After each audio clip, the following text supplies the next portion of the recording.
I want to take a minute today and do part 2 in our 4-part CARE series. So in part 1, we talked about the C component of CARE, which was to communicate openly and honestly and from the heart.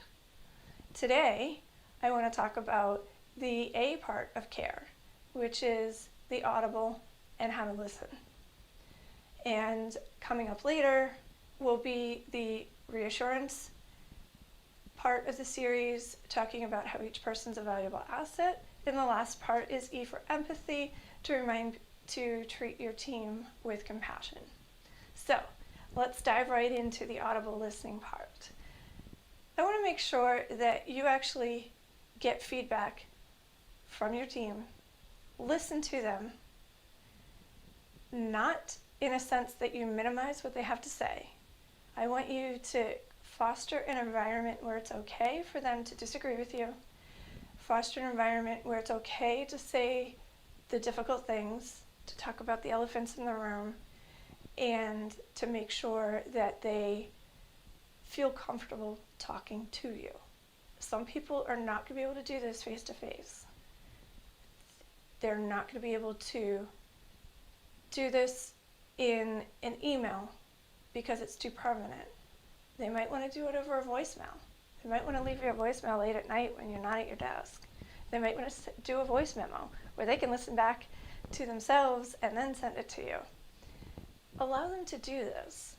What you need to do as a leader is to make sure that you foster open communication.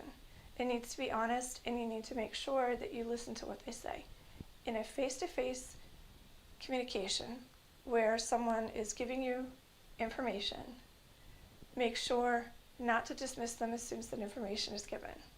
You want to make sure to summarize what was just said, repeat it back to them to make sure that you heard and understood what they were saying. If you have positive feedback, do it right then. Give it to them. They want to hear it. That would be the fantastic way to end the conversation. If you don't have positive feedback, then say, well, let me take a minute, let me think about this overnight, I'll get back to you tomorrow, and then get back to the person, whether it be face-to-face, in writing, voicemail, email, whatever you want to do to communicate back with them. But always thank them for the information. Just saying thank you, I needed to hear this, is something they don't expect, but they will really appreciate. So I just want to make sure that when you finally get that open dialogue going with someone, that you encourage it and thank them for their time. So I'm going to thank you for your time today, and if you really enjoyed this, pass it on and recommend it to a friend. Thank you.